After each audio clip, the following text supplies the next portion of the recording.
We are all present this evening. Now, Vice Mayor Stipp is going to be calling in, so he will not be at the work session. All right? So let's go on to the first item. This information from staff on excessive plan reviews in the Engineering and Development Services Department. Of course, presenting is Rebecca Zook, Engineering Director. Thank you, Mayor and council members. It's a pleasure to be here at our first day back after our break. Very happy to have the opportunity to present this evening. We are here this evening to present about excessive plan review and substandard submittals. And when I say we, I'm referring to my team members that are sitting in the first row behind me. We have Randy, Steve, and Katie, all three of which are managers in the development continuum that you've all met before numerous times. Together, they essentially make up team members that are intertwined as we move through a process with the customer to gain permits for construction and then eventual C of O. So it's very critical, and they're heavily involved in this process. This evening, we're going to cover sort of our analysis into excessive plan review, and what we meant by that was anything over 3 reviews. We're going to go into ultimately what kind of impacts that has on our system and how detrimental that can be to the flow of the process. And then we'd like to talk a little bit about the future state. Where do we want to be with respect to plan review? Then I'm going to jump back a little bit and then talk. Can you push that a little bit closer to you, please? Thank you. I've never had you say that to me before. Wow. And then we're going to talk about what we've done within the continuum to improve the overall process, and then have some answers about how our customers might be able to help us gain a little bit more forward motion. And then finally, we're seeking guidance from council and policy direction on our recommendation. As I stated, we started with an issue related to 4th and 5th reviews. And I'll give a head nod to Councilmember Pizzillo. He originally brought this up, and I very much appreciate him because it is an issue that we have on projects that extend into those what we call excessive plan reviews. When we really started analyzing it, though, we realized that it wasn't so many of the ones that went into 4th and 5th review. That was one symptom.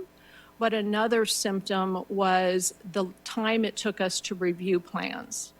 And what I mean by that is we estimate that, and I'll just give an example, for engineering sheets, it might take us an hour to review every sheet.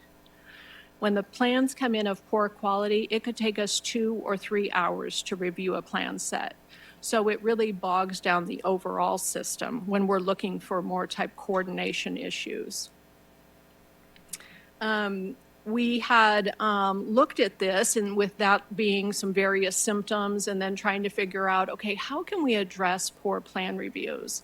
And I had come up with this idea that I thought was grand. I was thinking, well, let's see, on the first review, it'll come in, and then we are going to, we'll know right away if it's a bad review. So we're going to reach out to our customers and our engineers, and we're going to send them a letter, a formal letter to say, hey, we reviewed these plans and they're of poor quality, whatever that is, a number of comments, et cetera, and then sort of give them a heads up. If it comes in on the second review and it is similar, and that it still hasn't improved greatly, we'll then call a meeting with our customer and be that the owner and the engineer, and really sit down and have a conversation about the opportunities and the tools that we've provided. And then if it comes to a third review, that's when we would charge additional fees. So I had this idea, and I think I mentioned to you that I wanted to go before the development forum, and that is a group of our developers. It happens quarterly. We talk about various things. We talked about the code updates. We'll talk about changes in processes. We'll talk about times that it takes us to review plans, whether we're changing additional requirements, updates, and things like that. Well, in this particular meeting, I threw this idea out, and it was a resounding, no, Rebecca, that's not going to work. And what they came back, and it was one person, then two, then three, is it was essentially kick the plans out if they're bad. It was just a, hey, we don't want, if I spend time with my engineer and we do a good job, we don't want it elongated our time in the system by plans that are bad. Just kick those bad ones out and tell them, come back later when you're better. So we were like, okay, well, that's very interesting. So that sort of started us on a different trend, because I want to listen to our customers. We want to do what is beneficial to all of us. And in the end, this is going to address our concerns about poor quality submittals. So let me just jump a little bit into the various pieces of the process. So you've probably seen something like this when we walk the continuum. So we have preliminary plans that are submitted. So that's one place plan reviews occur, and that's Katie's area.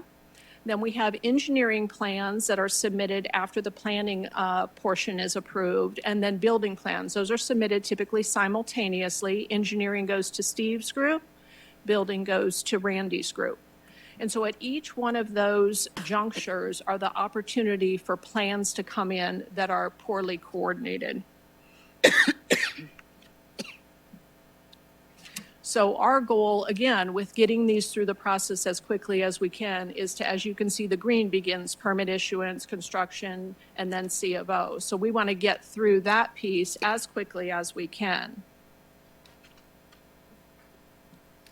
And so I just want to describe a little bit about the type of plans that are coming in. And I know these are some extravagant cases, but when we review plans, we're looking for coordination type issues. We're making sure that we had one example where we had building plans coming in and engineering plans coming in, and those two essentially are married to each other, but there were different size buildings on the overall set. And you might say, well, oh, that's just, the square footage just decreased that.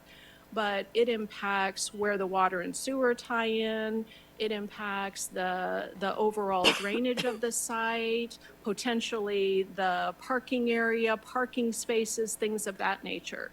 And so it's really critical that we help our customer get to the success of a permit issuance, but those types of reviews are taking time away from when we can really focus on the technical type of stuff.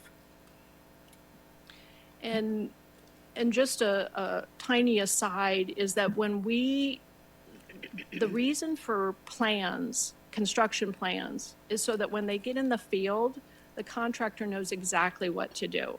Now, they're going to run into things in the field that are just unexpected.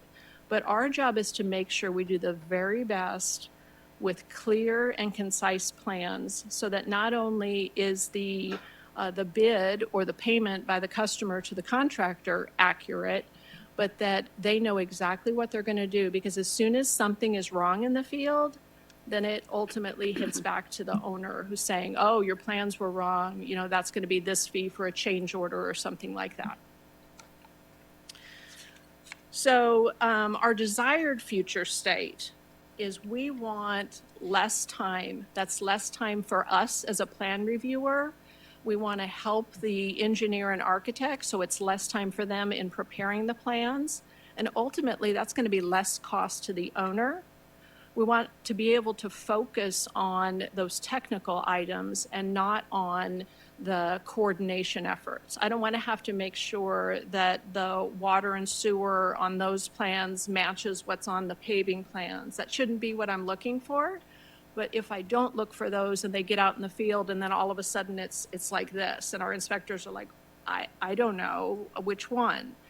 And then ultimately, we would love to be able to have approval on second review, because the faster we can get a project reviewed, approved, and completed is the sooner we're going to get that C of O, whether it's somebody's residential home or it's a commercial project, a retail space. Our goal is to get things done as quickly as we can, effectively. And so this is where I'm just going to jump back to who we are and why we're really even doing this and all the things we've been doing the last few years. We took some time to ask ourselves, who are we and why are we here? The entire development continuum of economic development, development services, and engineering, we're here to build a better Goodyear. Whether, again, it's development or it's our capital program, we are here to build a better, greater Goodyear. We want to deliver outstanding customer service. We never want to stop learning. We want to value our customers' input. We make a lot of changes just because our customers reach out and say, hey, did you ever think of this? Such and such city does that. So really, we are trying to be responsive to our customers and really help them get through the process as quick as they can. And here's where I go with the never stop learning. So the different things that we've done, I'll give one example of like our pre-application meetings. Several years ago, it was a meeting where everybody would come together. It would be your owner, possibly your engineer. You'd go into a meeting, you'd have fire, engineering, sometimes public works, depending on it, development services, building, and you tell us what you're going to do, and we give you a path forward. In order to make that even clearer now, a couple days afterward, you get a guide sheet that essentially says, based on what we heard you say, these are your next processes. Here's where you can go to our website to find the application. Here's the timeline that you're going to have. Here's where you can find fees. I mean, it just goes on and on about the process and what you can expect. And here it tells you, well, and if you're going to do some engineering stuff, go to these checklists. It gives you all of the links to where you can go. So we like to call this the answers to the test. And so we try to really set you up for success. When I refer to some of the checklists, this is a checklist of what you would be required to submit. We used to have submittals come in and they would be incomplete. You know, let's say there are 10 items they're supposed to drop off. They would drop off 7, we would take it in. A first review comment would be, hey, guess what, you're missing numbers 3, 7, and 9.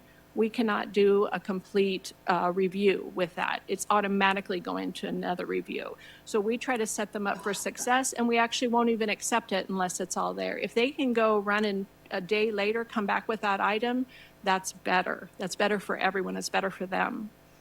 And then a site plan checklist. This essentially tells you, and I think this is like 10 pages long, if you're going to submit a site plan, here's everything you're going to need to show on your drawings. I mean, it literally goes down and tells you the item. It tells you where to find it in the engineering guidelines. And then when we make a comment later, we're going to tell you exactly where it is in the engineering guidelines. So you could essentially use this. Now, there's going to be engineering judgment. There's going to be some uniqueness, but this will get you 80% of the way there. And so we have numerous checklists like that to help our customers, and we've been spending a lot of time putting that together so that we can help them through the process. And then we also hold pre and post meetings whenever a customer wants. If they want to meet with us before they submit or after they submit, we'll absolutely gladly meet with them. We also hold post-mortem meetings, which is an internal meeting, and it's for us to discuss what went wrong on a particular project. We actually held one today. We had a situation come up and we wanted to sit down with everyone, and it's not about blame. It's about identifying what happened and how we can improve the process. And then we're just continuing to examine and analyze processes. Again, we never stop learning. So as we turn to our customers, ask them to participate, we're still continuing to evolve. And then the biggest effort we have coming up, which I'm excited about, is our Project Docs upgrade, which we currently have planned for March of 2020. And it'll bring all areas onto electronic plan review. Engineering's been doing it for about 10 years. Building hasn't yet started, but they're very excited about it. And then planning, we do some partial. But this will be a huge benefit to our customers, to us, the coordination process. And it also has a customer portal that will make it easier for the customers. So it'll be an evolution, but we'll be working with our customers to make that, that package roll out, again, hopefully in about 8 months. Now we're at the point where what can our customers do to help? So now I'm going to, again, with this idea of kicking plans out, how can they participate in that to make that better? First thing we would say is please trust the process.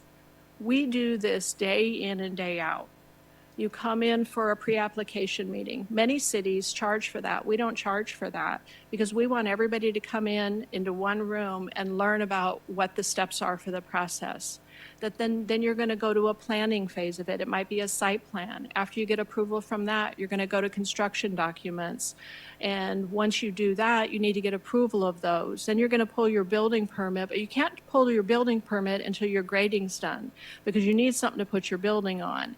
And so it's so on and so on. There's a whole process of the way that we do things, and we just want them to trust us in letting us walk them through that process in a very seamless way. We're also asking our customers, and when I say customers in this one, I'm saying the owners, please be involved. We copy you on emails, you're in our project docs. When you go to the pre-app, or if you don't go to the pre-app, look at the notes. Look at our comments when we give you first and second review comments. We're always going to cite if it's a second time. So if I make a comment on the first review, I make it again on the second review, I'm going to say second request. Look at those. Go through the checklist with your engineer. Make sure that you allow them time to have quality assurance, quality control before they submit. Make sure they're doing all that work that we're spending time coordinating on. Because again, what we'd love more than anything, and we know the customers want this too, is approval on the second review. Oh my gosh, I wouldn't even want to talk about approval on the first review, but again, to be as quick as we can to help them. And be accountable, and what I mean by that is hold your engineers accountable.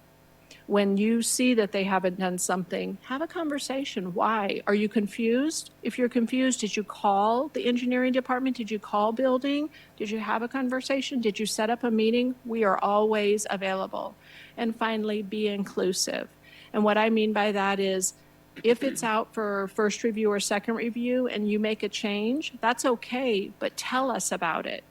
Don't submit and then we open the plans, because we're only going to look at what we made a comment on. If all of a sudden we find that something's different, it's just like, okay, wait, what happened? Let us know ahead of time, have those conversations with us. And then let's see. So as I said, going back to what the development forum attendees recommended was to kick plans out. And that may seem simple at face value.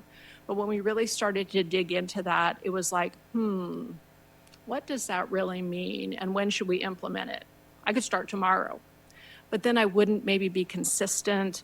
I wouldn't be making sure, what is a poor quality submittal? So there's so many things that we need to define and work with our development community to make sure that we understand and they understand, because ultimately we want to set them up for success. We want them to have no questions about what we expect when it comes in. We want to show them, if they don't know where all these checklists are, to help them out. So we want to, so that goes back to the implementation date, defining low quality plans. Then what about that person that just keeps doing it over and over again, keeps submitting poor quality plans? How do we handle that? And then consistency, and this is really an important one that I need to stress. If we implement something like this, it will be consistent across all the projects that are submitted. And what I mean by that, and I'll just say that maybe there were a couple of our really high profile projects we've had in the last year that probably would have gotten kicked out. So it's really important that we understand the gravity of that. And then finally, fee impacts. If there's anything that might impact fees, again, we heard my original one, which was definitely to impact the fees. This one may or may not. We haven't really looked at it. Would it happen on the third review? Just something like that. So we just really wanted to those are things we need to think about before we roll this out. And then finally, just in closing, I had an original proposal. We came back with a developer idea, and now we're recommending that. It really seems like that gets us to where we want to be, which is to decrease the number of poor performing plans coming in. And then we wanted to definitely touch back with council and find out if that is something you are interested in, that you support. But also, we have our user fee study that we just started with finance this week. And if, in fact, the option that we move forward with does impact fees, we need to consider that as we go forward with the impact, with the user fees. So with that, and in closing, we are seeking your policy direction on our recommendation and are happy to answer any questions you may have. There are points in time of that presentation I wanted to clap. I didn't, but I think it's an excellent job you've done. I shouldn't be speaking first. I should pass it on, but I'm going to turn it over to Joe. And the reason I'm going to turn it over to Joe is because Joe asked for this and came up with this point. So I think he should be the first to speak. Joe? Oh, thank you, Mayor. First of all, great presentation. Okay. And when I mentioned earlier the fees, I wasn't wed to those fees. I was trying to get exactly what you're trying to do, is to reduce the number of poor reviews. That's all. Mm-hmm. And to be honest with you, I like your idea of what the developers came up with, but honestly, I didn't think they would ever suggest that, like you. I think it's important for consistency, as you mentioned. Whatever you roll out, it's got to be consistent.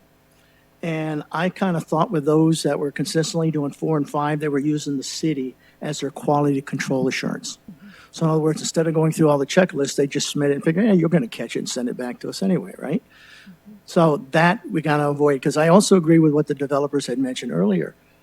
When you don't do that, you're holding up their jobs because you're taking unnecessarily your labor and spending it on those that you shouldn't be spending it on. So I like the idea of kicking it on. Now, defining what that is, I'm going to leave it up to you to try to come up with that. Under what you're proposing, I don't see where anything should go past third, because by the second is the goal. Third would probably for those really unique things. Mm-hmm. And if they can't get it right on the third, maybe they got to go back and start all over again. Okay.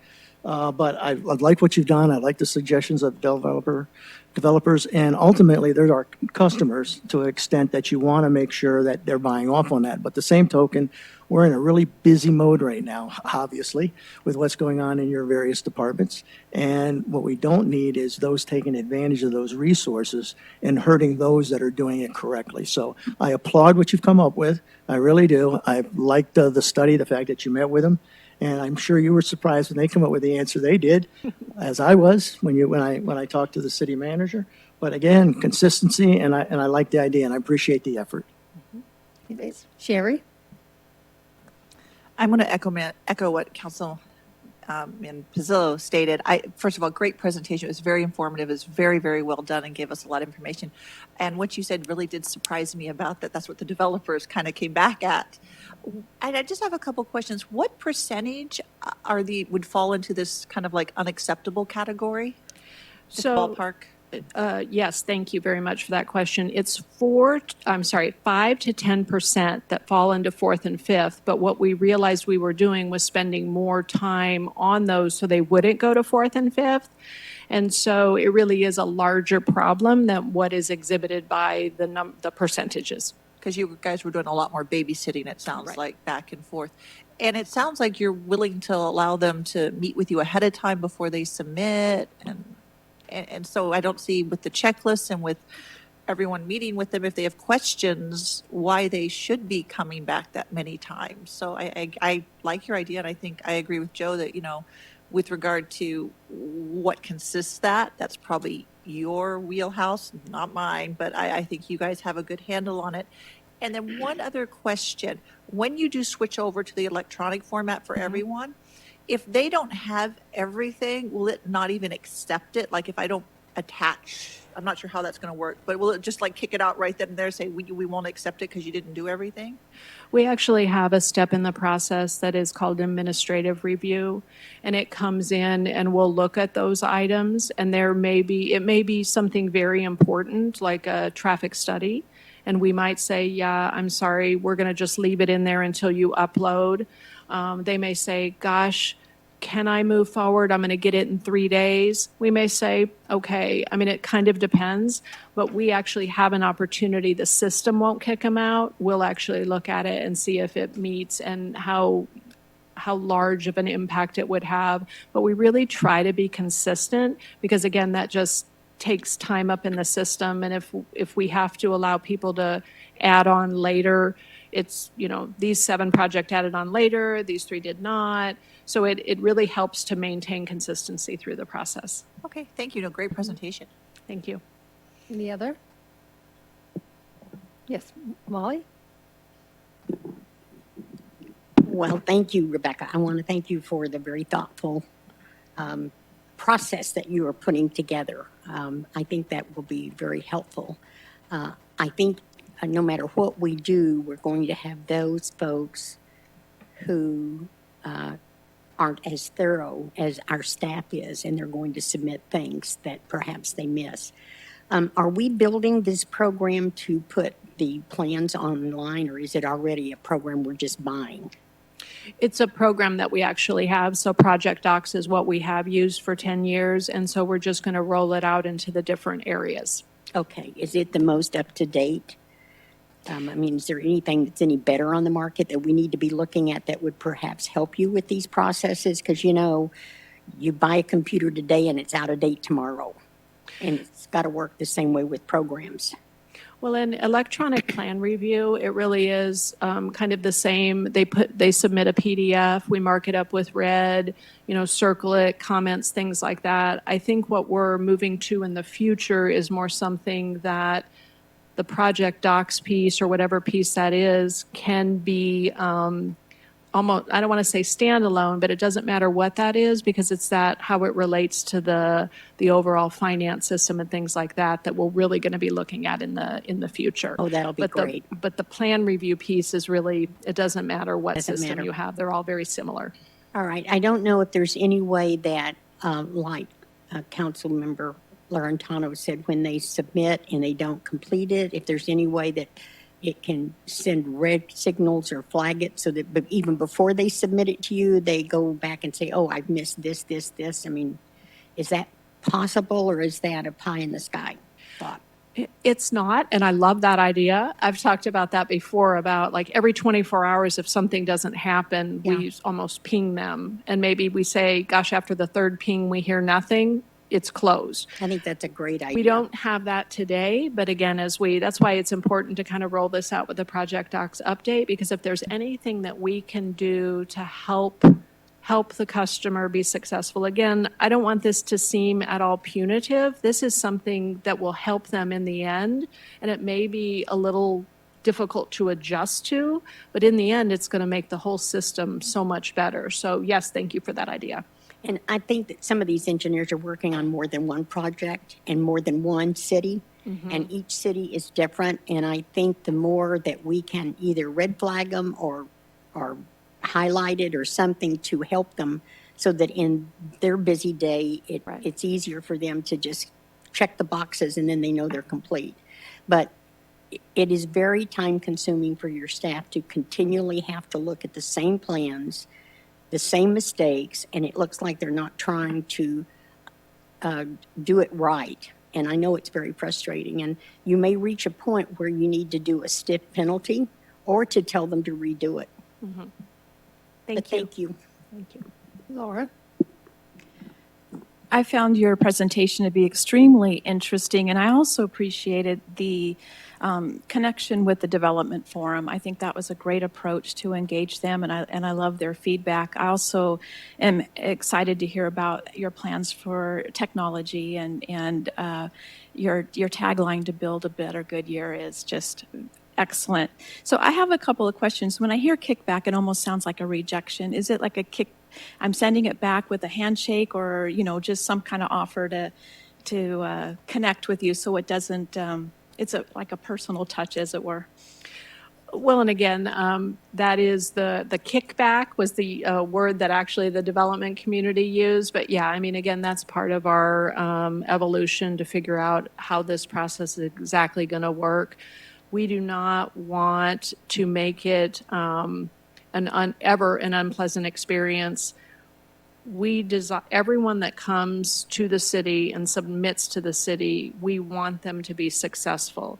So whatever we can do to help them, whether it's, hey, we're going to have to turn these plans back, and here's your checklist for a grading and drainage plan sheet, and here's for your water and sewer, for your report. These are the things that you're going to need to provide us. If you want, there's a little space where you can check all along.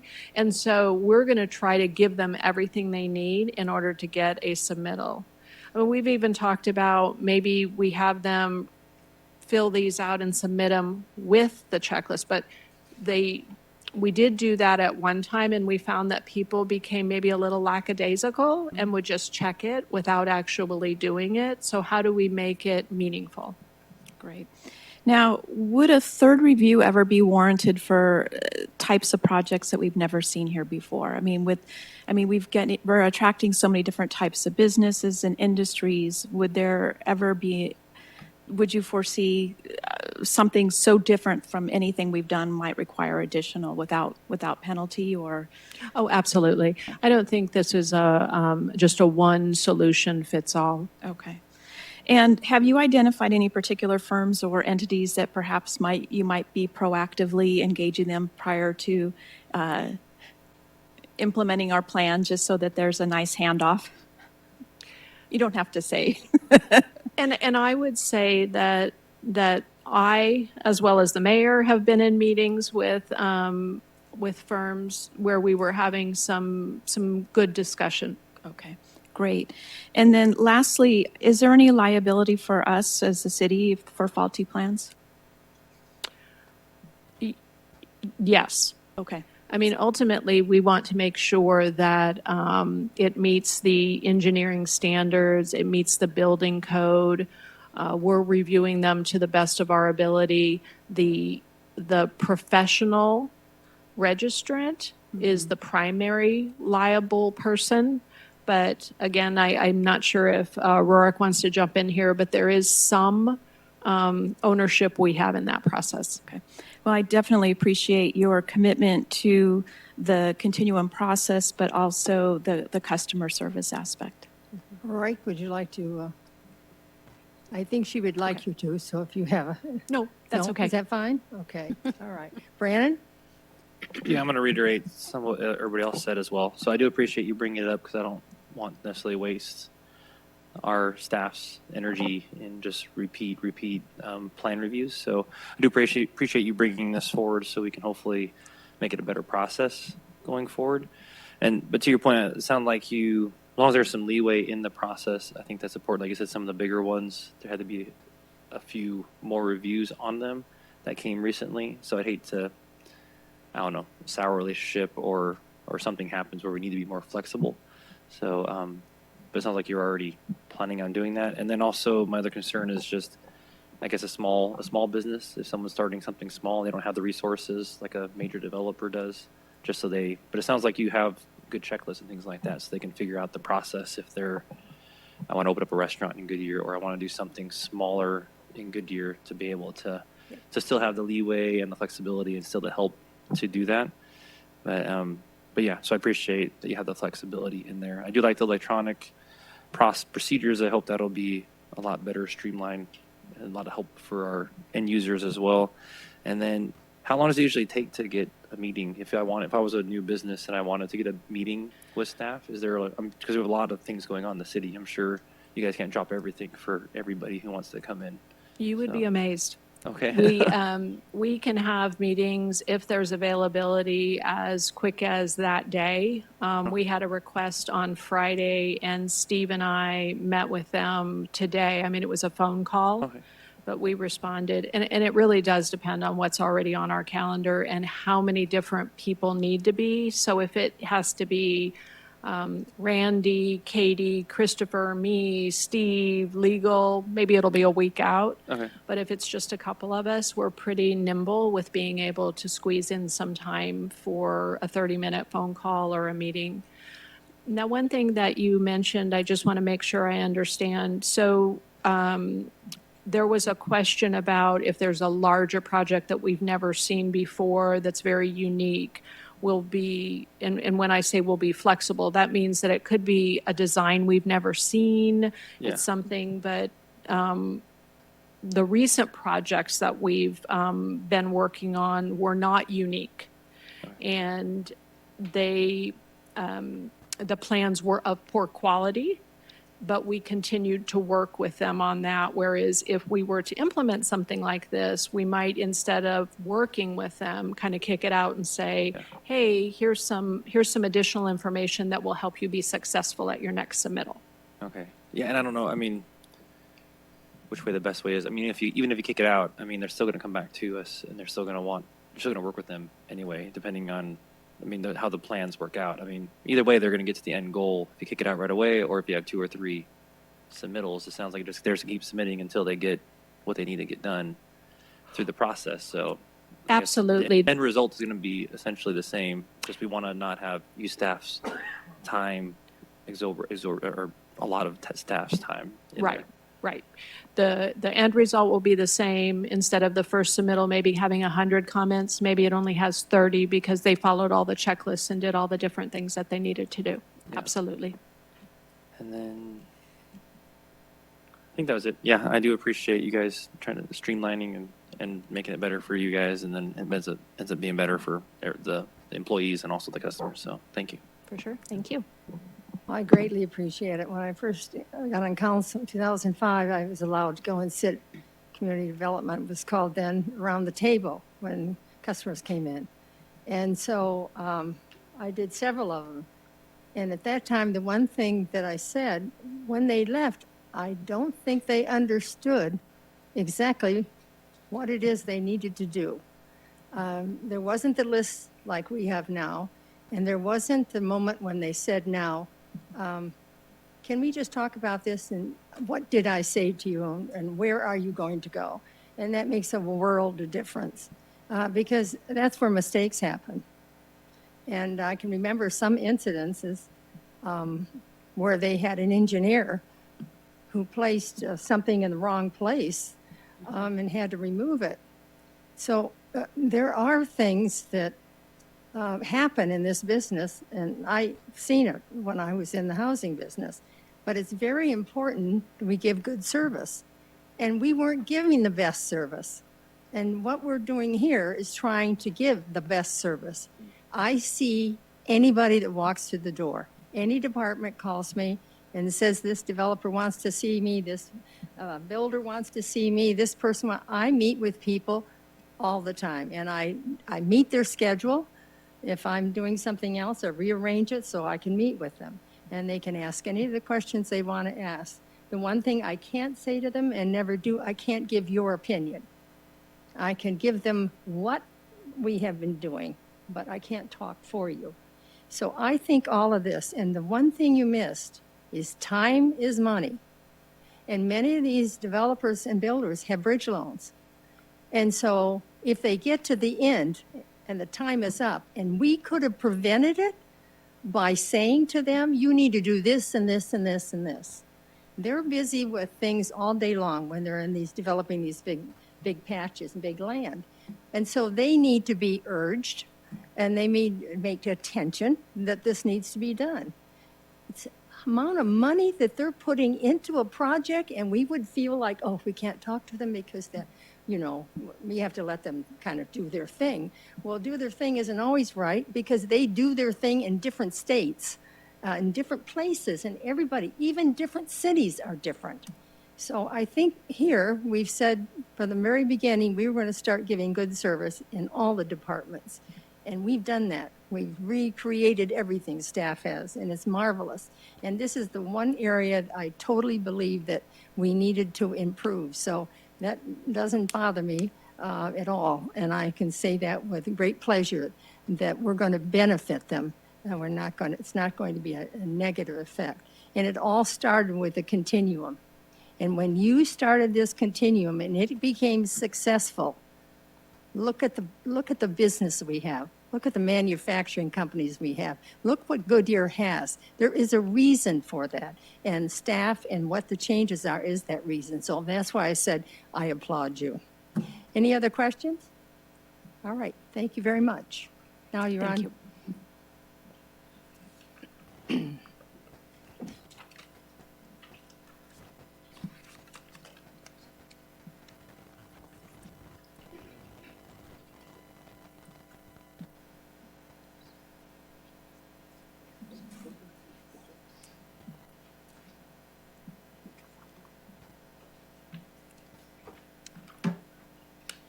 Now, this is the one we've all been anticipating with great vigor. And so what we're going to do is we're going to hear the update on the Goodyear Recreation Campus. And Nathan Torres, Park and Recreation Director, is present, and you will introduce your others that you have with you, Nathan? Yes, I will, Mayor. Yeah, thank you. Oh. All right. Good evening, Mayor and Council. We are excited to provide an update on the Recreation Campus this evening. I'm joined by an extraordinary team, members of the Parks and Recreation Advisory Commission, the Arts and Culture Commission. We have cross-departmental city staff, our design consultants who have just been fantastic, Kimley Horn, as well as our architects, DWL, who have been phenomenal to work with throughout this process.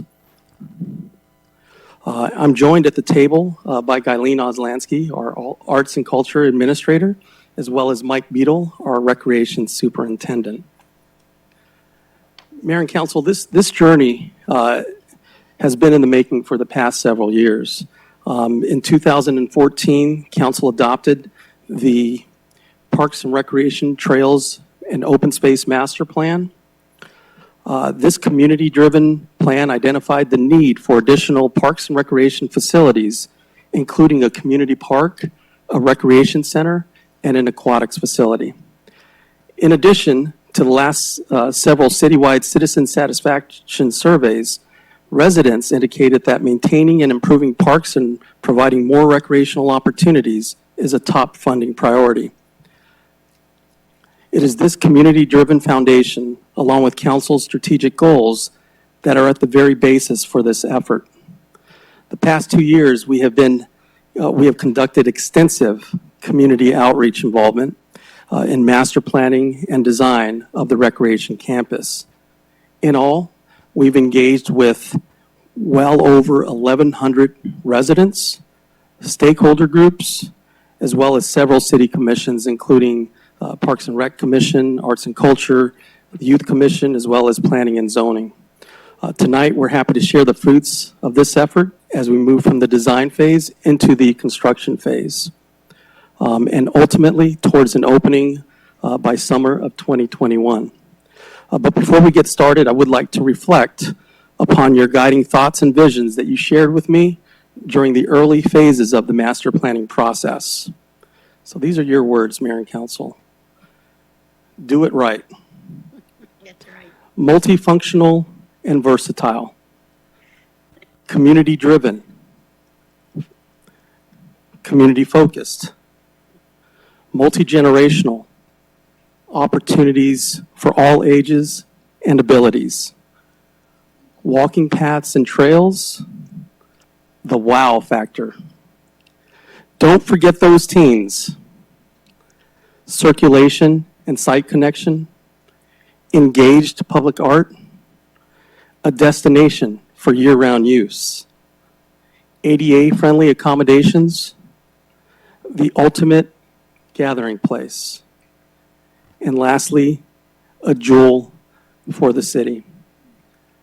And Mayor and Council, I feel strongly that we have delivered upon that vision. The recreation campus is truly like no other. Now, it's not like no other because it has over-the-top amenities, because it certainly does not.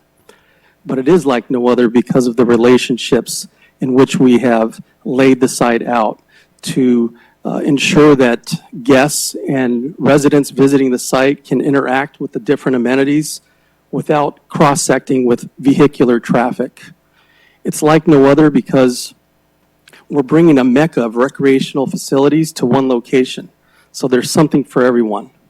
It's like no other because we really challenged our design team to come up with non-traditional ways in delivering customary amenities, looking at different approaches to how play happens in the playgrounds, how fields are laid out, and how plaza space can be designed to accommodate different types of gatherings and versatility. And so that is what makes it like no other.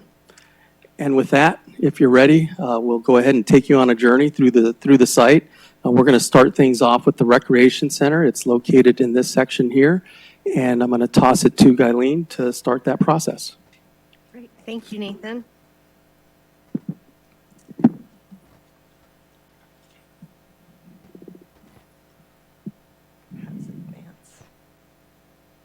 Click on the Rec Center. Thank you. All right, we're going to begin here with this beautiful image of this desert sky.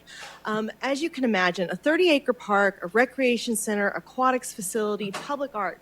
These are a lot of pieces that need to come together. And one of the main goals at the beginning was we wanted all this to be very cohesive, all these elements to come together as one whole.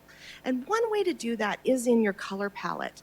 And so for this project, we're looking at a desert sky color palette. You know, you have West Valley sunsets. There's nothing more beautiful than a West Valley sunset. So we have the vibrant colors that you see in the sunset, but you also have the natural elements that you see in our natural landscape and in the materials that are there. You know, as we get, I'm going to be taking you through the exterior of the recreation center. And, you know, PowerPoints are great to illustrate a point, but sometimes they don't fully give you the full feel of a material. And so we do have some samples of materials. We're going to walk those around as I'm going through some of the elements that you're going to see in the exterior. I also do encourage you at the conclusion of the presentation, if you'd like to get up and take a closer look at those materials, please feel free to do so because some of them are very exciting.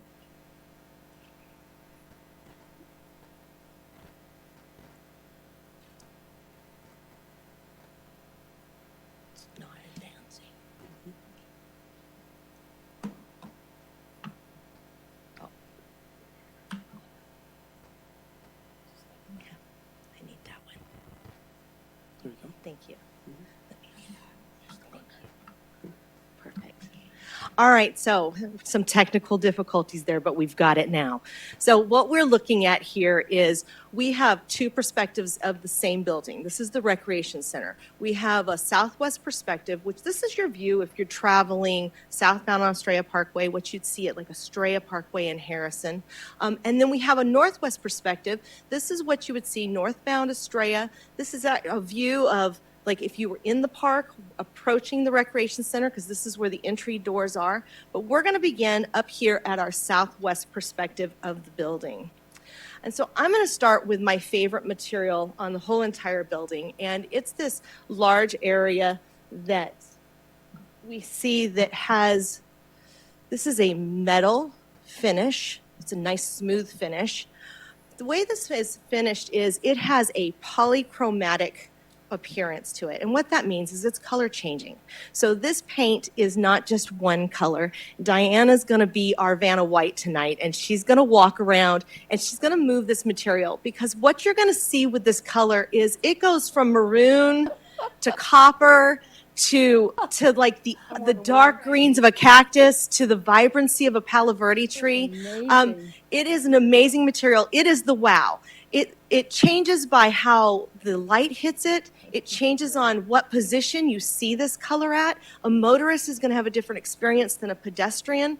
And what is really cool is it's unexpected. It's something that we don't have in Goodyear. And every time you go past our recreation center, you're going to have a different experience and see something different. So it's a really beautiful material that we're really excited to have at the front of the building as this bold approach when you see it from the roadway.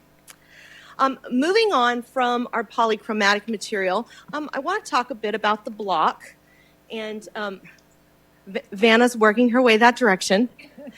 And the block is, it's a very neutral finish. It's something that our architects really looked at our building, and they wanted our building to have a timeless appearance. That block is very heavy. Nathan's getting in his exercise today.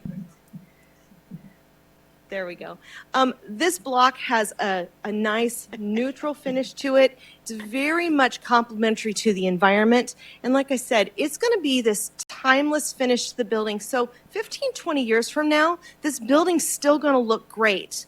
It really complements the colors that will be around those materials.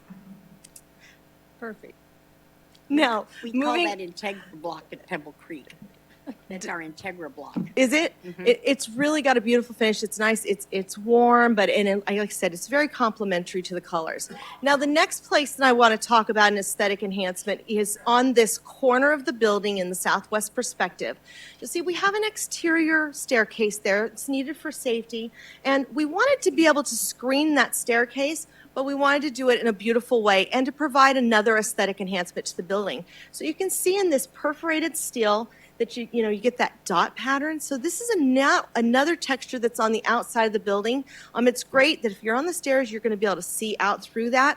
But from the exterior, looking at that, it's an aesthetic enhancement on the building. Now, the final thing that I would like to point out before we move to the northwest exposure is windows.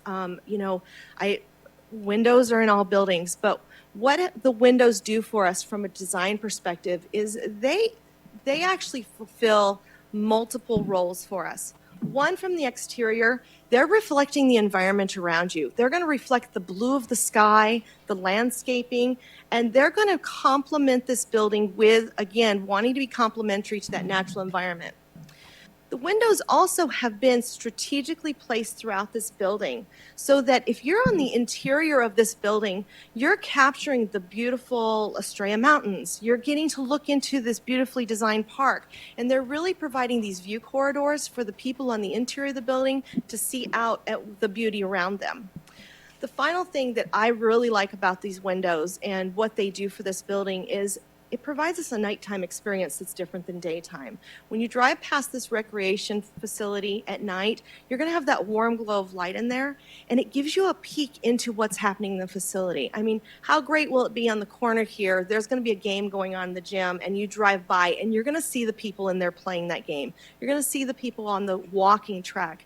And really, that's what this facility is about. It's about the people that are inside using it and having a great time, being active. And at nighttime, you're going to be able to see that. Now, we're going to move here to our northwest perspective of the building. Like I said, this is where we enter the building. And you're going to notice the building on this side is more understated. It is more neutral finish. This is because there's a lot of bold design elements that are going to be on this side of the building. The Aquatics Facility that Nathan's going to talk more about here in a little bit. We have the entry into the building. So we want the building to be more of a backdrop now to what these design elements are. This finish that we are showing you will be on the metal. I'm going to use the pointer here, right up here at the top of the building. And it is a gray tone, but it is a metallic finish. And the purpose of that metallic finish is so that it will play with light and shadow. When the sun hits that, you're going to have a different look as shadows come. It's not as dynamic as the color changing that's on the front, but it will also pick up some reflections of the colors that are around it as well. And so it provides that beautiful backdrop to the other things that are happening in the park.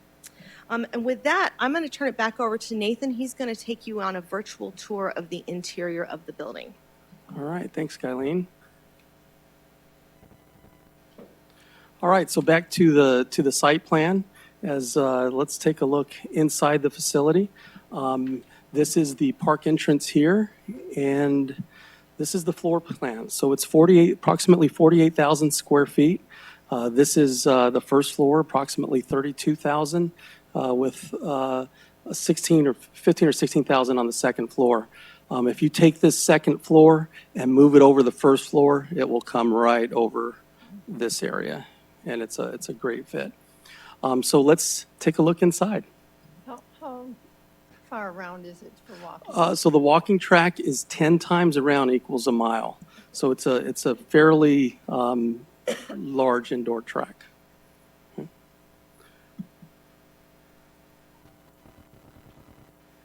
So here's, if we're looking outside from the park, looking into the building, that's this perspective here. And as you enter the building, you will see our information desk to the left. You'll see the Teen Activity Center to the right, as well as the Teen Activity Center depicted here. One of the key features, when you enter the lobby, we talk about a wow factor, and you can actually look up and see the people using the running track or walking track on the second level. So you come into the facility and you can actually see people walking or utilizing the track. It's definitely pretty special. As we continue through the library, again, the teen space is on the right. And this hallway here takes you out to the deck of the aquatics area. But there are also two locker rooms and shower areas for both men's and women's to our left here. And those also lead directly out to the deck. But to the right, we have two multi-purpose rooms. And these rooms are about 1,000 square feet. To give you an idea in relationship of size, this room is approximately 3,000 square feet. So it's about each room, one of these rooms here is approximately 1/3 of this space. And so we anticipate that these rooms will be used for bunco and senior card games. And then we're going to flip the room and have tot time and tot type activities that are depicted there. Maybe in the evening, there's a homeowners association meeting that's being conducted in the space.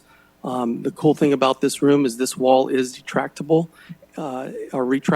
and so that we can create one larger space as well with the two rooms. So we're quite excited about how those rooms are coming together. We also have one large multi-purpose room, and this room is approximately 3,000 square feet. So it's about the size of this entire chamber that we're in this evening. But we anticipate being able to accommodate larger type functions or social activities, whether it's graduation parties, weddings, corporate events. One of the cool signature features, and we talk about multi-purpose and flexibility as possible, is that through these glass doors here, they're actually retractable, and when they open up, they go into a private lawn area, kind of like you see in the depicted in the right lower right picture here. So imagine an event having indoor-outdoor space that's connected and the types of possibilities that exist there. We're quite excited about that. And so as you continue down the corridor, we get to one of the signature features, which is the multi-purpose gymnasium. Now, the gymnasium, when I say multi-purpose, it truly is multi-purpose. Everything from basketball, youth volleyball, adult volleyball, indoor badminton, dodgeball, summer recreation site. Don't forget the pickleballers. We cannot forget the pickleballers in those summer months. And one of the things that we've been very careful with is selecting the floor. So making sure that the floor is multi-use as possible so that it performs well enough to handle recreational type sporting activities, but also is versatile enough that we can drag tables and chairs across it without damaging it. So we can set up larger functions in this space as well. One of the other key signatures of the gymnasium is you see the elevated walking track that's going over the top here of the gymnasium.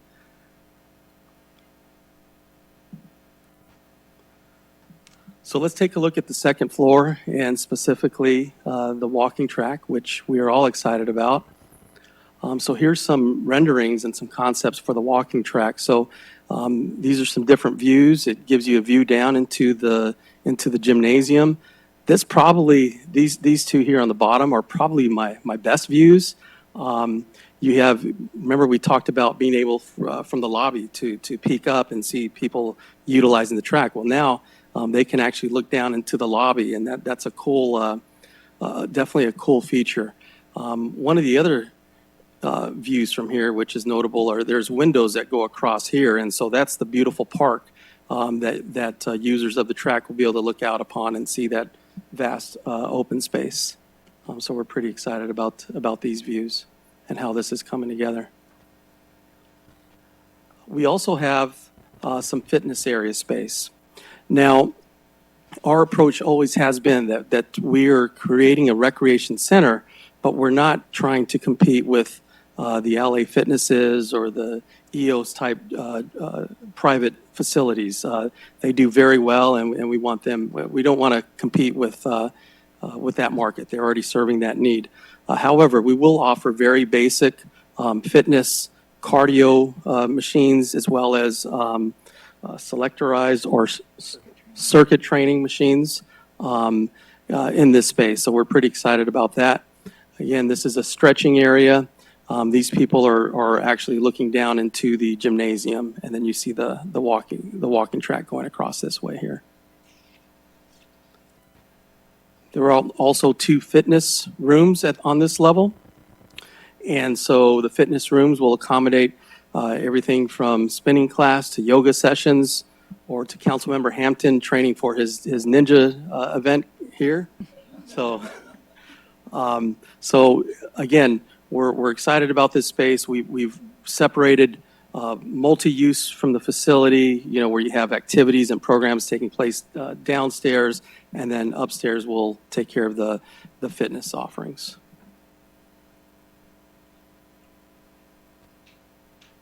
And so that's a tour of the recreation center.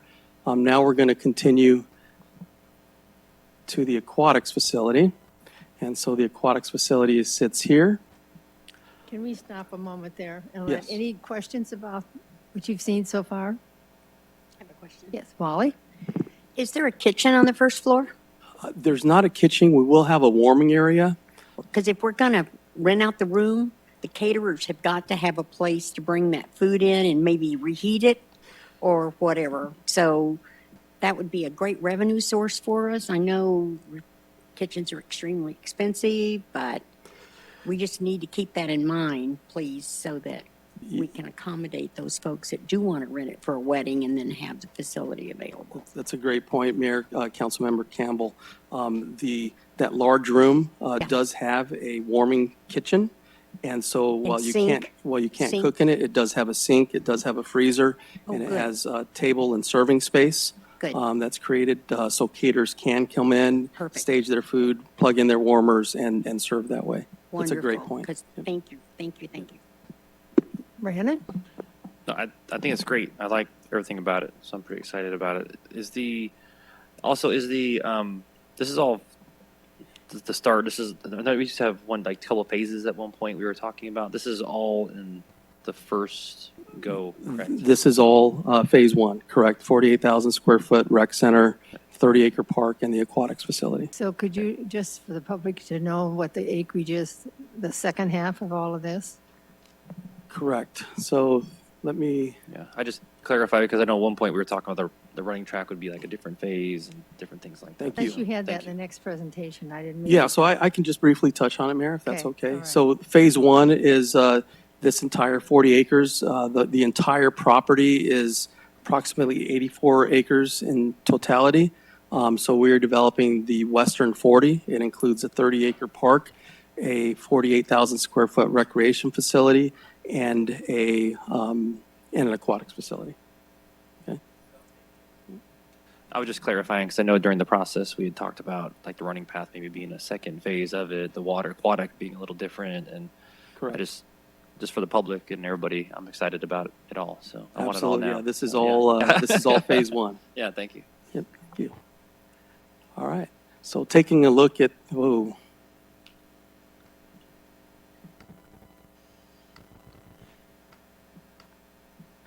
All right, so taking a look at the aquatic facility, we have a recreation competition pool and activity pool. And when I say recreation, it's 25 yards. It can accommodate up to high school level competition as well as all of our recreation type programs. We specifically did not program a 50-meter Olympic-sized pool. The YMCA, they're our partners, they have that offering, and we help support that effort. And so again, we don't want to duplicate service offerings, so we strategically decided to go with a 25-yard pool. These are the types of activities, whether it's swim lessons, open swim, lap swim, other types of hoops or activities will take place in the lap pool. And then we also have the family fun play area. This area is very exciting. So it features a zero depth entry. So zero depth entry is basically a beach-like entry into the water. And beach-like entry, zero depth into the water. There will be a play structure that we are working on what that will look like at this point. But plenty of play and splash features, very ADA friendly. So we're very excited about this space. It will go from zero depth up to about 3 feet. About 3 feet in the play area. There's also a lazy river, and so you can jump on an inner tube and float down the lazy river. You're also able to, we're also able to use that lazy river outside of open swim for aerobics, and where you can actually walk against the current to get a workout. In the background here, you see 2 slides. Those are 27 feet high slides. The platform is 27 feet, so it'll feature 2 different slides with 2 different user experiences. So one will be a closed flume, and the other will be an open flume. And we're very excited about that opportunity as well.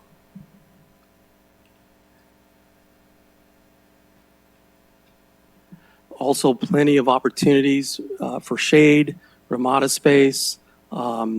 We spent a lot of time in laying out and designing this facility so that when you have an open body of water, you have to guard it.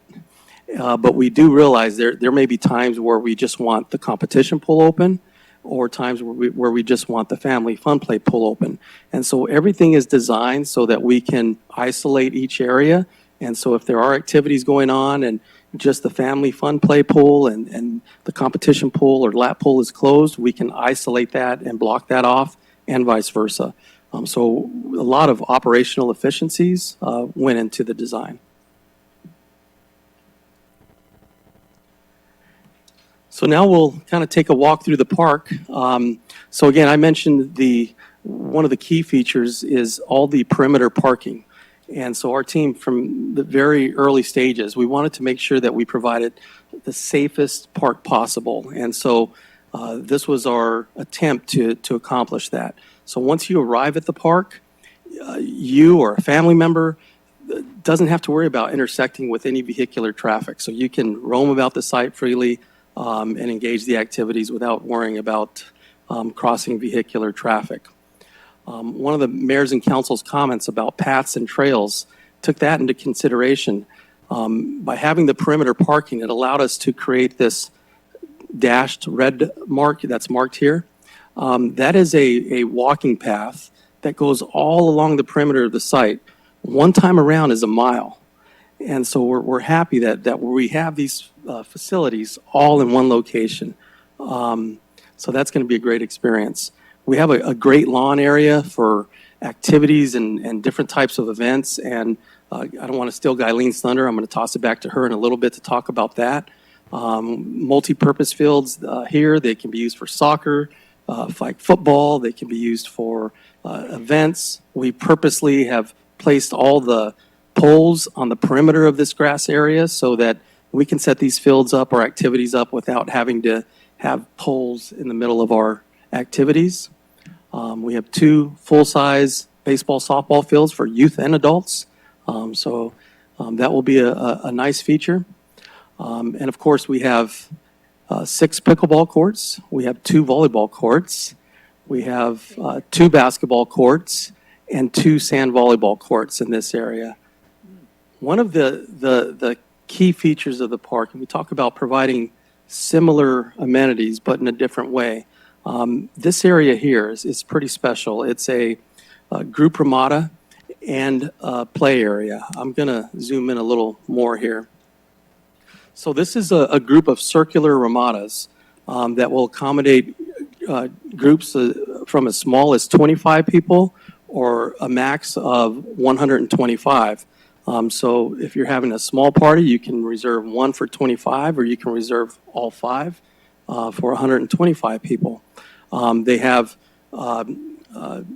barbecue and cooking areas in the middle to kind of encourage dialogue between the user groups and share spices or whatever they want to talk about. Look at your neighbor and see what they're cooking and who does it better. They'll be able to do that in this space. One of the key elements here is the playground space. And our Parks and Recreation, our park superintendent, Jeremy Figueroa, as we started looking at playground space, we were looking at very traditional standard playgrounds. And Jeremy came and said, whatever happened to letting kids just play? How can we spread out play so that we can not deal with just congested amenities? And so it was Jeremy's idea that said, why don't we build in some different elevation changes and let kids climb up hills or roll down hills? Or maybe you enter a play feature. Maybe you enter a play feature on a second level and you slide down and you're at a different level. Or vice versa, you enter through a bottom level and you make your way up to a top level. And so we are working through the actual selection of the playground equipment with our Parks and Recreation Commission. They'll be selecting those components next month. But I wanted to give you an example of what that multi-tiered play area will look like. And so another key feature here is a circular swing. So you've seen a traditional approach to swings. The circular swing really encourages dialogue and sharing of visiting with neighbors. So if you're swinging and you're swinging directly across from somebody, so we're excited about that space and what that will allow to happen.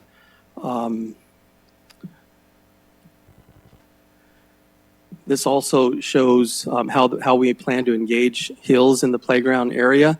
There will be a climbing wall with some climbing elements.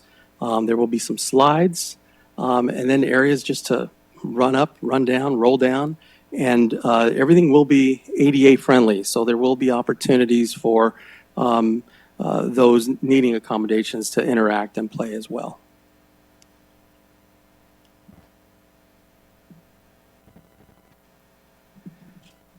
And so with that, I'd like to end with the last signature feature of the park, and I'm going to turn it over to Guyleen to talk about the Art Plaza. Thank you, Ethan. All right, so I'm excited to get into the public art. I know you are too. We have some of our arts commissioners here with us this evening that are very excited about this as well. Before we dig in, I do want to show you on the screen here, if I can get the mouse to go around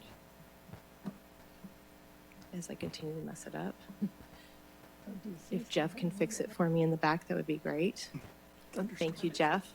Right here at the center where this says public art, the mouse is kind of jumping around, but right in the middle where it says public art, this is where our Art Plaza is located, and that is located next to the Great Lawn.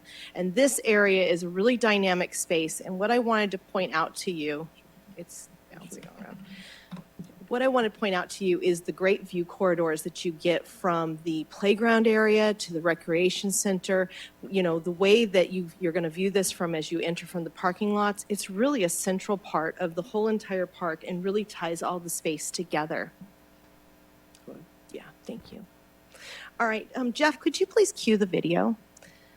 So we have given each and every one of you a kaleidoscope up here, Mayor and Council, so that I want to take you back to when you were a kid and when you picked up a kaleidoscope and you looked through that kaleidoscope and you discovered new colors, new patterns, new the way the colors fell together, the way the shapes, they're ever changing. It was always different, where you had this wow factor of how life could be so unique with each turn and each way that you looked. If you looked at the lights, if you looked at something that was more dark, how that all changed. And the reason we're looking at this is because the idea of a kaleidoscope was really the inspiration for the kickoff of our public artwork and our Art Plaza that you're going to see. The Arts and Culture Commissioners in 2017 came to council with the fiscal year 2018 annual public art plan. And in that art plan, they asked council to, if they could have approval to include public artwork in the recreation campus. And they shared that, they wanted this artwork to be different, that they wanted it to be very experience-based. And through that discussion with council was very supportive of that, but they also said they really wanted this artwork to be interactive. They wanted this artwork to be something that people engaged in a way that they physically climbed it, touched it, moved it, something happened to it. And I'm excited to be able to share it with you tonight that the Arts Commission was able to deliver on that promise for you. Jeff, could you please return to the PowerPoint?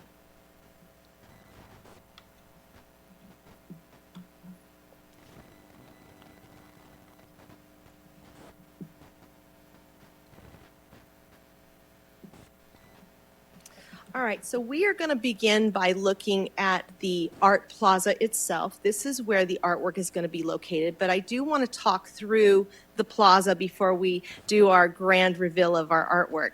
And so beginning here, up at the top right corner of this slide, this is the Great Lawn. That green grassy area is the Great Lawn, so you have some orientation of where we're at. This plaza is tiered with the top section where the pointer is being the top, the highest of those tiers.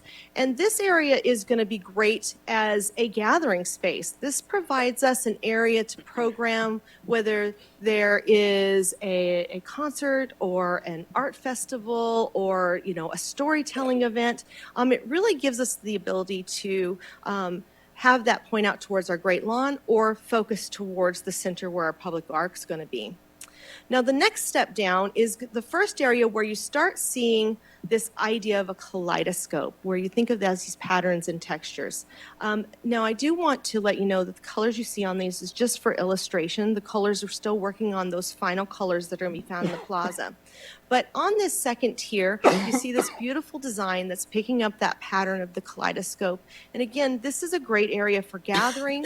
As we get into the artwork, you're going to find this is a great area for some of the exciting things that are going to happen with the artwork that's going to be a view for you.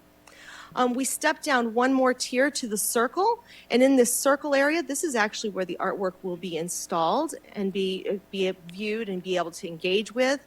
And then the final tier is one step down, and this is what we're calling this the Terrace Area. There is a lawn area next to this. It's much smaller than our Great Lawn, but it also provides another area that can be programmed depending on the size of the event, the program, or activity that's happening. Now, as I said earlier with the exterior of the building, and this, when you're talking design things, PowerPoints just don't do it justice, and especially for this artwork. So I'm going to be demonstrating the action. We have a model that I'm going to reveal, but before I do that, I want to talk through a few of these elements, and then I would like to illustrate the movement this artwork will have, because this artwork is very active. When we look there on the left-hand side of the slide, this is the view of this sculpture. The sculpture is 30 foot tall. It will be 28 foot wide, and it is not a static sculpture. This is a kinetic sculpture. It is going to move, and it will move not by wind and not by a motor, but it's going to have movement by how people move and engage with the artwork.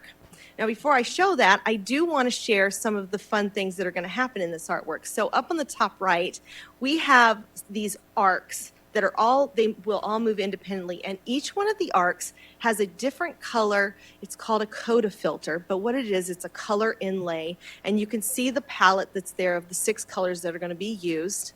I want to draw your attention to the bottom right. This is an arbor that is just an example of what a coda filter does. As the sun shines through it, it projects the color onto the ground, and it does project it as vibrant as you see it there. We've been testing them. We've tested them at the height of the artwork, and you can see in the image of the hand holding the green and the yellow, the vibrancy of the color that you're going to get. Being able to use our environment and use it in our artwork is just a great way to, make this art even something more special. So I'm going to go ahead. I'm going to stand up because I want to demonstrate the artwork. And Jeff, could you cue the Elmo for us? Yeah.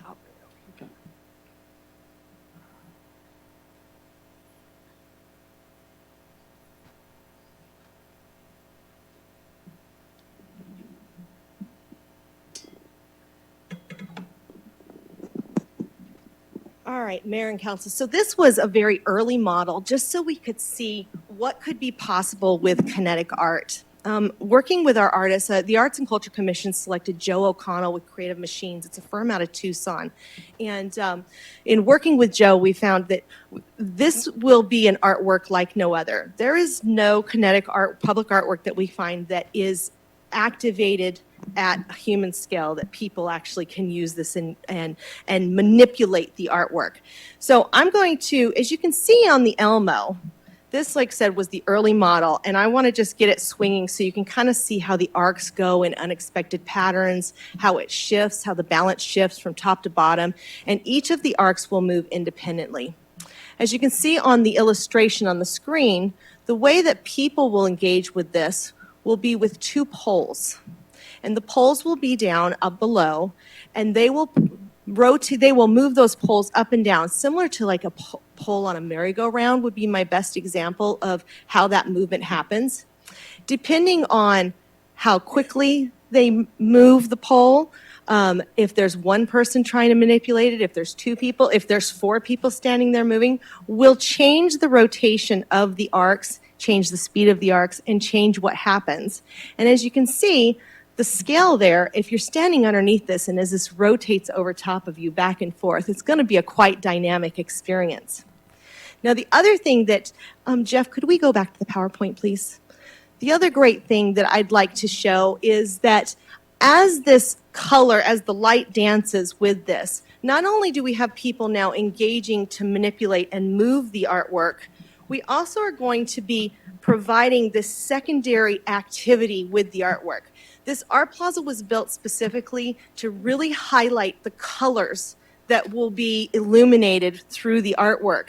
That's why you have these gray areas, you have some of these colored areas, because as those Coda filters hit each of these, they do different things. Those colors will dance and move throughout there. I mean, I can see kids out there chasing these colors, and it really becomes our canvas that our artwork creates a painting upon that art plaza. At nighttime, we also have a great experience. You know, this is really, the colors I'm talking about is really determined on the sun being out. But at nighttime, we have the way the arcs are created. There is going to be a mirror on the underneath side of the arc and an LED light that's pointed specifically at those. And instead of colors being reflected down the ground, now you're going to have spots of light that reflect down on the ground. That's where our plaza area, this material that you're seeing that's the color, it's called a lithocrete. It's actually pieces of glass, colored glass, and small mirrors that are embedded down in the concrete that give a very beautiful finish. So as those lights hit those, it'll sparkle and glitter, and it's going to create this really active space for people in the evening. All right, this is our final view of our artwork. Just again, just to kind of give you a scale of the people next to the artwork. And this would be looking back towards the Recreation Center. With that, I'm going to turn it back to Nathan. Great. Thank you, Guyleen, and Arts Commission.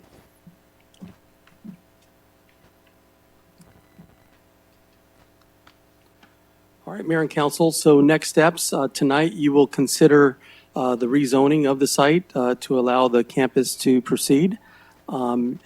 Next week, regular meeting, we will be bringing the expenditure authority for council consideration to proceed into the construction phase of the project. We were planning initially to bring park naming to Mayor and Council that evening. We have decided to bring that back the first week of September. I believe it's September 9th. Via work session to allow us to engage council in that process. We've had a dynamic process. Public outreach as well as our Parks and Recreation Commission has been engaged in that, and we want the opportunity to hear your thoughts on that and engage you in that process. So the park naming will not happen on the 26th. We will present that on September 9th. And then, of course, groundbreaking is October 1st. And so we literally are moving from design into construction, and those are the elements that are upcoming. And so with that, we're happy to answer any questions. Questions? Sherry? I don't really have questions, but I have a statement. Thank you, Nathan. Thank you, Guyleen. Thank you, and thank you for the whole team, the commission, and everything. This is just wow. I mean, this is everything we asked for, everything I think our citizens, it's beautiful. The detail, the thoughts, just from the materials to the sculpture, which I'm sure you can't even do it justice once we actually see it up and running. I mean, that's just going to be wonderful.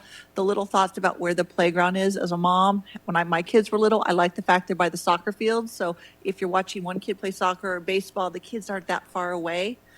To the lazy river, to the teen center. I mean, you've just covered it all. Indoor, outdoor tracks. I don't know what else to say, but thank you guys for your hard work, and you've exceeded any expectation. So thank you. Thank you. And if I can add to that, that it really has been a true team process from the community, for one, to the commissions, to cross-departmental support from nearly every single department.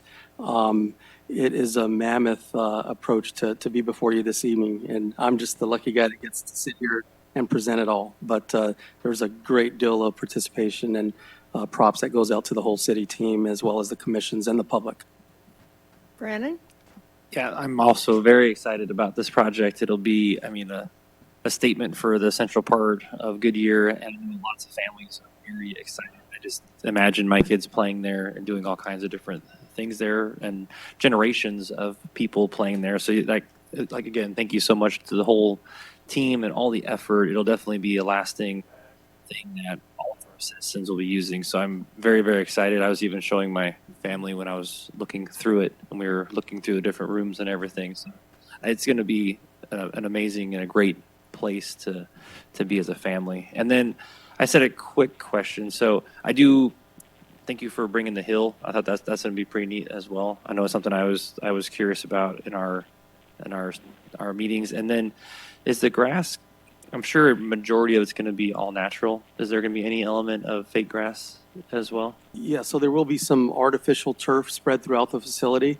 Specifically on that hill, we'll need some artificial turf that's under shade, of course, because it's tough to grow grass on a hill. Yeah. There are also other areas that are outside of the rec center that will have some artificial turf as well. Yeah, I'm very excited. So thank you to the team, everybody involved. So I think I'm looking really forward to breaking ground. My kids and I are looking very forward to playing there. So thank you. Laura? You've really created a jewel for this city. I'm so excited. And I was on the Arts and Culture Commission when this was initiated, and we chose the artists. And knowing it was such a big project, it's such a delight to see how far you've come with it. And I especially appreciate the artistic design elements within the building, as illustrated by all this good stuff here. That's what takes a municipal building and makes it extra special. So thank you for creating a destination. Now, on behalf of all my Water Conservation Commission people, I have had inquiries about the turf and the water sources. Would it be watered by potable water or reclaimed water? Realizing both processes require a process to get it, but can you address that? Yes, I'm happy to do so. Right now, it's scheduled for potable water, and the city has taken a different approach in not utilizing reclaimed water for irrigation purposes, and it has more value if it's recharged. And so because of that, it is on a potable source. I will tell you that we have the latest technology to ensure that we are watering as efficiently as possible.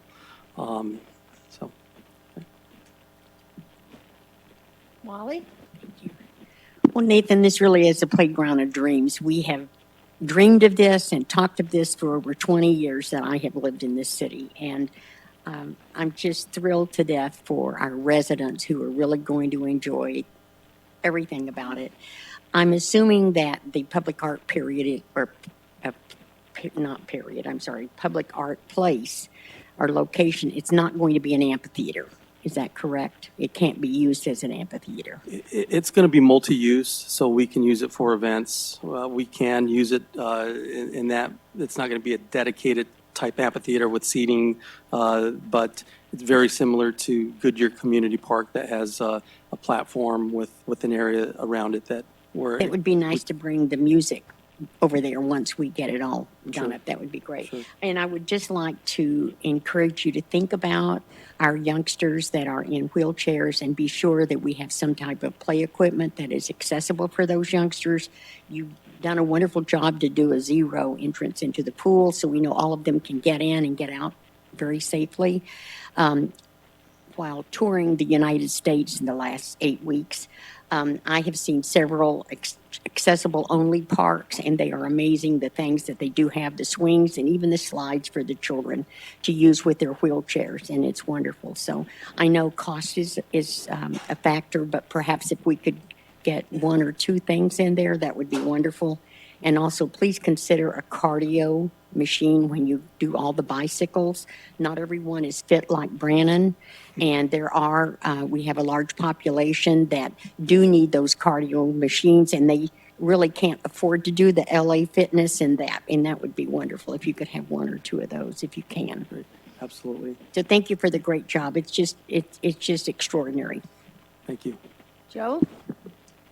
Yeah, there's not a whole lot to add to that, except I really do like what I see, and I'm looking forward to this thing going live. Well, I agree with everything you've added. It's a people's park. It definitely is. We haven't forgotten one item in this park, and I think you've done it with being very creative and with color and with fun. So I can see that this is going to be an entertainment spot for the entire family. So thank you for all your work, and thank you for bringing the public into it, because we know when somebody steps foot in there, they're going to say, oh, that was one of my ideas. That was the color I wanted. Absolutely. So I think we've been so engaging on this. So congratulations to everybody, and also for the artwork. It's, everybody looks at something like that. It's modern and it's new, but that's what we need to do. We're moving on. We're a little different now. So any other questions? All right, then I'm going to adjourn this meeting. Before I do, so it's 6:01. I know we have public hearing. Do we have 10 minutes? I can give them a break. You can take 10 minutes. All right, so I'm going to adjourn this meeting, and then we'll say at 6:10, we'll be back at the other meeting. This meeting is now adjourned.